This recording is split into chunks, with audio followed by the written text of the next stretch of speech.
Lena. Bismillahirrahmanirrahim. Assalamualaikum warahmatullahi wabarakatuh. Waalaikumsalam warahmatullahi wabarakatuh. Baik, kami dari kelompok 7 ingin mendiskusikan hasil materi yang telah kami diskusikan sebelumnya. Sebelum itu kami akan memperkenalkan anggota kelompok kami, yaitu ada Nurul Izzah, ada Sri Wahyuni, ada Zainab dan Murniati. Baik, langsung saja kita ke materi pertamanya, yaitu di sini kita akan menjelaskan tentang, maksudnya menyebutkan contoh-contoh repeater yang digunakan di pasaran. Sebelum itu ada yang perlu kita jelaskan dari repeater ini, yaitu keuntungan dan kekurangan dari repeater tersebut. Nah, langsung saja kita akan menjelaskannya. Kita mulai dari teman kita. Persilakan.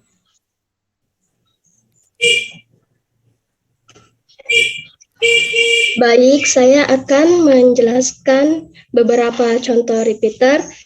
Yang pertama yaitu Wi-Fi repeater merek Kestage.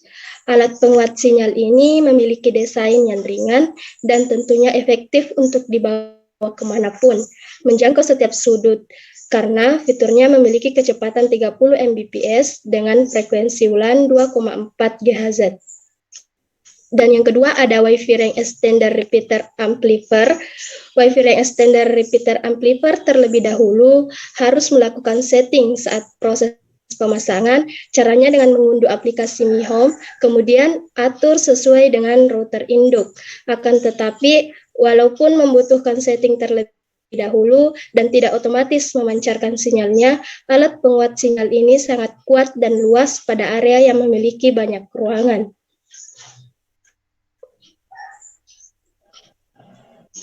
Baiklah, selanjutnya ada Wi-Fi repeater wireless Kestage wireless and repeater 300 MB per second.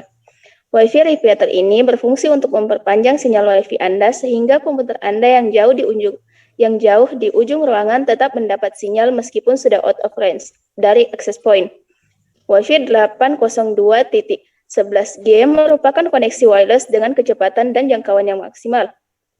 Kecepatan maksimal hingga 300 MB per second dan juga mendukung WLAN network 2, GHz. Mode antara wireless, repeater, atau standar access point Anda bisa mengganti fungsi Wi-Fi repeater ini sebagai access point atau router biasa. Memiliki bentuk yang kecil dan mudah dibawa sehingga dapat digunakan sebagai di mana saja saat sedang membutuhkan sinyal Wi-Fi.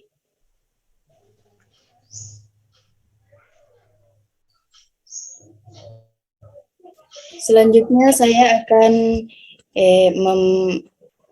memberikan contoh salah satu repeater, yaitu repeater Huawei Wireless Wi-Fi Extender Repeater WS331C original. Repeater adalah suatu peralatan jaringan yang berfungsi untuk memperkuat sinyal yang dikirim agar dapat diteruskan ke komputer lain pada jarak yang jauh. Salah satu contoh yang mungkin sering terjadi di lingkungan sekitar yakni jaringan Wi-Fi di rumah ataupun kantor yang sulit untuk terjangkau. Repeater yang saya sebutkan tadi adalah salah satu solusi bagi siapa saja yang susah mendapatkan sinyal Wi-Fi apabila sinyal Wi-Fi Anda kurang panjang. Bisa digunakan untuk di kamar, di ruang kerja, dan di gudang atau di tempat lainnya. Maksimal perpanjangan Wi-Fi sekitar 10 meter dengan 300 MB per second wireless range extender. Baik, selanjutnya yaitu Kestage Wireless and Wi-Fi Repeater WL0189. Kestage dengan tipe WL0189 merupakan salah satu rekomendasi perangkat penguat sinyal Wi-Fi yang cukup murah namun memiliki jangkauan yang luas. Dengan penempatan yang tepat, perangkat ini bisa menjangkau sudut-sudut bangunan yang tidak mampu dijangkau oleh Wi-Fi router. Perangkat ini mendukung Wi-Fi 802.11 N per G per B dengan kecepatan maksimum mencapai 300 Mbps dan berjalan pada frekuensi WLAN 2,4 GHz.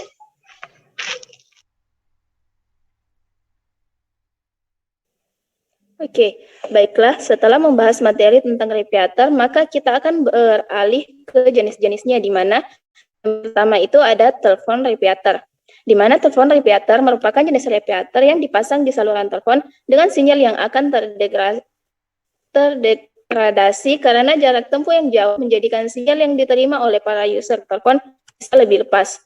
Dengan adanya telepon repeater ini, maka sinyal yang diterima oleh pengguna telepon bisa dapat didengar dengan jelas.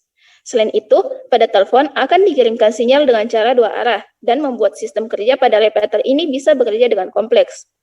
Kemudian yang ketiga, optical communication repeater. Optical communication repeater merupakan jenis repeater yang fungsinya menguatkan jangkauan sinyal pada kabel serat optik atau fiber optic cable. Di jenis repeater ini, dalam serat kabel optik ada informasi digital secara fisik berwujud sebagai light pulses atau pulsa cahaya yang terbuat dari foton yang bisa tersebar secara mengacak dalam kabel serat optik. Repeater yang kedua ini juga berfungsi sebagai penguat sinyal, di mana biasanya di dalam kabel tersebut terdapat fototransistor yang memang berfungsi untuk dapat mengubah pulsa cahaya menjadi atau light pulses ke dalam bentuk sinyal elektrik dan selanjutnya akan diperkuat dengan amplifier.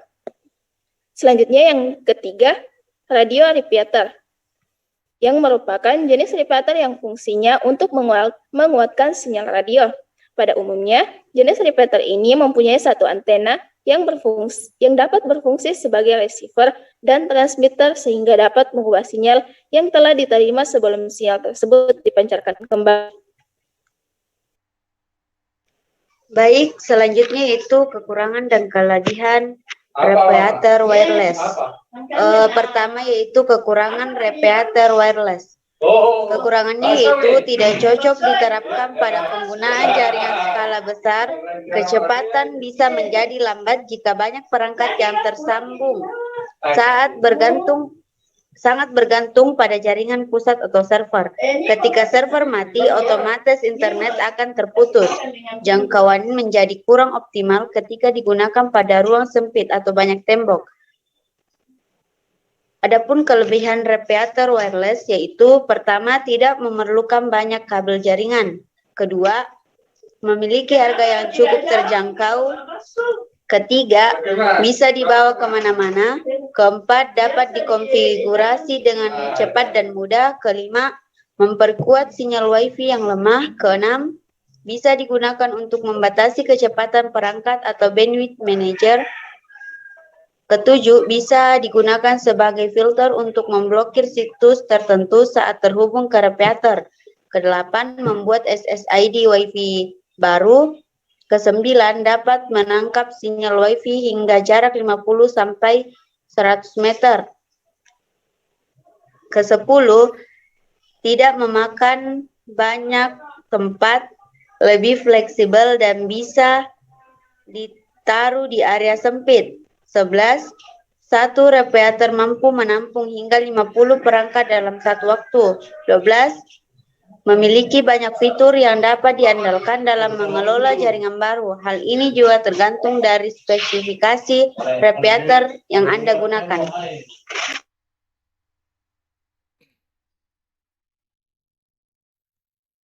Baik, adapun selanjutnya yaitu optical communication repeater. Nah, di sini optical communication repeater itu merupakan jenis repeater yang fungsinya menguatkan jangkauan sinyal pada kabel serat optik, fiber optic cable. Di jenis repeater ini di dalam serat kabel optik ada informasi digital secara fisik berwujud sebagai light pulses atau pulsa cahaya yang terbuat dari foton yang bisa tersebar secara mengacak dalam kabel serat optik. Terus repeater yang kedua ini juga berfungsi sebagai penguat sinyal, di mana biasanya di dalam kabel tersebut terdapat fototransistor yang memang berfungsi untuk mengubah pulsa cahaya atau light pulses ke dalam bentuk sinyal elektrik dan selanjutnya akan diperkuat dengan amplifier. Kedua, adapun masalah yang terjadi dalam proses transmisi sinyal. Kita lanjutkan kepada teman kita.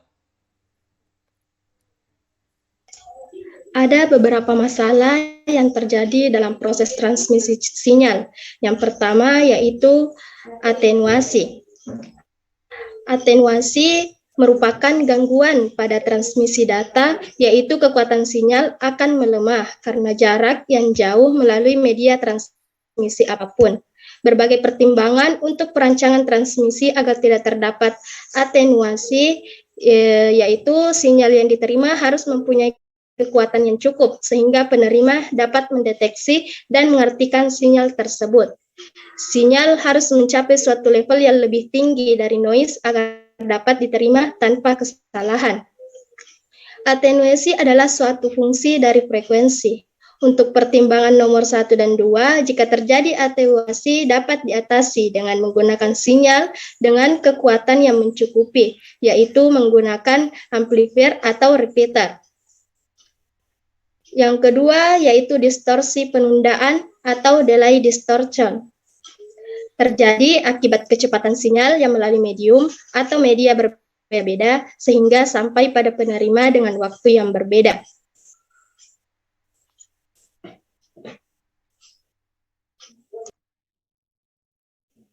Gangguan transmisi sinyal lainnya yaitu ada noise. Noise adalah sinyal-sinyal yang tidak diinginkan yang selalu ada dalam suatu sistem transmisi. Noise akan mengganggu kualitas dari sinyal terima yang diinginkan dan akhirnya mengganggu proses penerimaan dan pengiriman data. Selanjutnya adalah redaman. Redaman adalah turunnya level tegangan sinyal yang diterima akibat karakteristik media, merupakan salah satu jenis noise yang kejadiannya dapat diprediksi. Redaman adalah hambatan pada media telekomunikasi yang menyebabkan sinyal akan menjadi lemah untuk jarak yang jauh. Baik, selanjutnya adapun yang harus kita bahas di sini yaitu berdasarkan perkembangan teknologi komunikasi digital yang ada menurut kelompok kami, apakah relevan untuk kita terus mengaplikasikan penggunaan transmisi analog dalam komunikasi? Nah, untuk pertanyaan tersebut akan dijawab oleh teman kita, Sri Wahyuni. Kita persilakan. Menurut saya, pengaplikasian transmisi analog dalam berkomunikasi di masa sekarang sudah tidak relevan lagi. Karena semakin ke sini perkembangan teknologi semakin pesat dan berdampak pada munculnya berbagai informasi di media teknologi. Salah satunya yaitu yang mengikuti perkembangan teknologi ialah media komunikasi. Komunikasi merupakan elemen yang fundamental di dalam kehidupan manusia di dunia. Tanpa komunikasi, manusia tidak akan bisa berinteraksi dan menjadi manusia yang terisolasi. Komunikasi yang berbasis teknologi ini sudah mulai dirasakan oleh masa milenial yang terutama di kalangan remaja. Manusia tidak akan merasa kesulitan lagi tanpa harus bertatap muka. Contohnya internet. Internet merupakan suatu transmisi digital yang berguna untuk menyebarkan informasi kepada semua kalangan masyarakat. Kecanggihan teknologi ini dapat mengubah transmisi analog menjadi transmisi digital.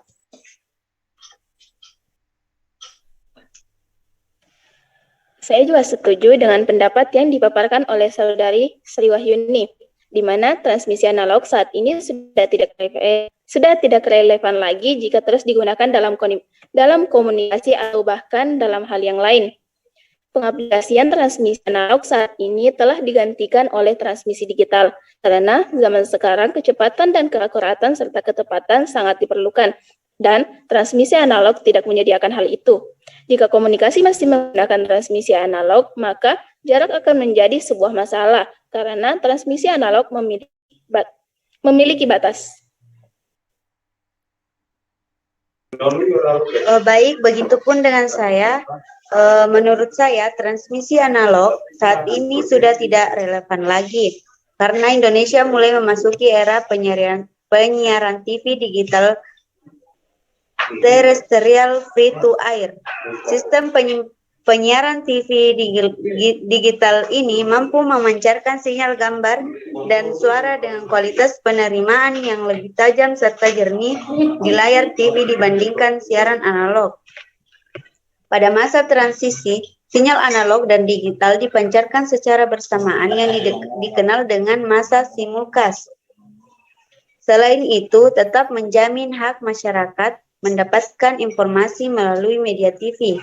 Tujuan masa transisi adalah agar masyarakat mulai melakukan peralihan ke siaran digital. Pada periode ini, masyarakat juga bisa melihat perbedaan kualitas siaran analog dan digital.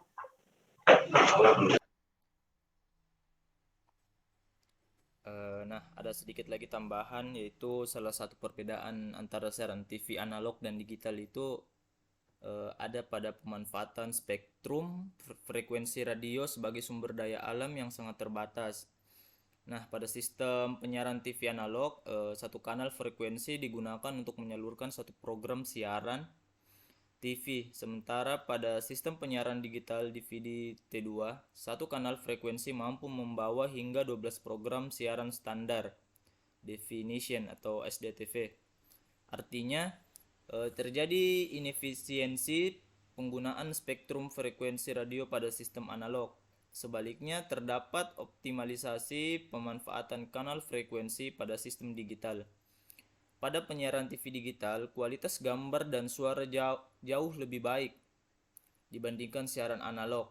Hal ini dikarenakan pancaran sinyal digital relatif stabil dan tidak menurun.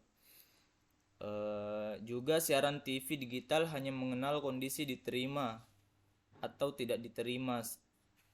Selama sinyal bisa diterima, gambar dan suara konten siaran dapat dinikmati. Sedangkan pada siaran TV analog, kualitas sinyal cenderung menurun ketika lokasi penerimaan semakin jauh dari titik transmisi, sehingga menimbulkan noise atau bersemut. Selain itu juga rentannya sinyal siaran analog terhadap gangguan cuaca.